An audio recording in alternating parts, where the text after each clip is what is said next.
Okay, here's a very quick video on informal or formal English, and can you know the difference in English?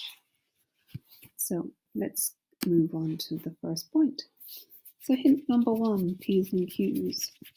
In less formal English, there are fewer P's and Q's. What are P's and Q's? P's are pleases and Q's are thank yous. So there is less in informal English, and there are more P's and Q's in formal English. Word length.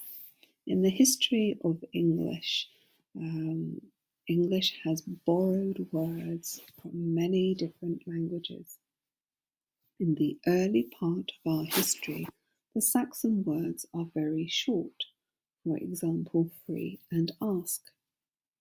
Later on in the history of English, one of our kings was French, and so the palace used French, the legal system used French, and the church system used French.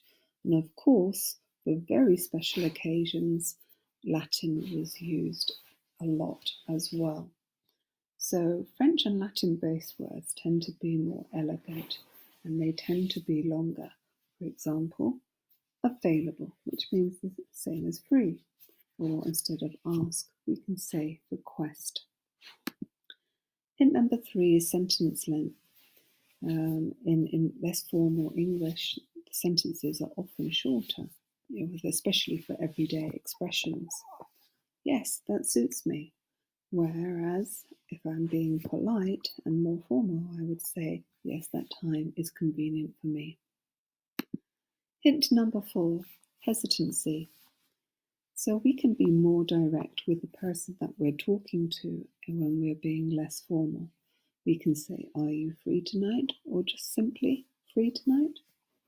Whereas if I am going to speak more formally, I'm going to be more careful and more hesitant about what I say. So I would say, I was wondering if you might be available this evening. Okay? Are you free tonight? Or I was wondering if you might be available this evening. Hint 5, effort. In less formal contexts, there's less need to use effort to meet the expectations. Whereas when you're being more formal, you have to put in more effort about your language use to meet those expectations. So that's a little bit about informal or formal language. We always have to make decisions about the words that we use and the language that we use. A lot of it is based in the context. Are we talking with friends in a park, or are we talking to a boss in a meeting? Of course, sometimes those contexts and people can mix together. I might meet my boss in the park, but I'm going to switch to a more formal language because that person has a higher status than me in life, and maybe age is different too.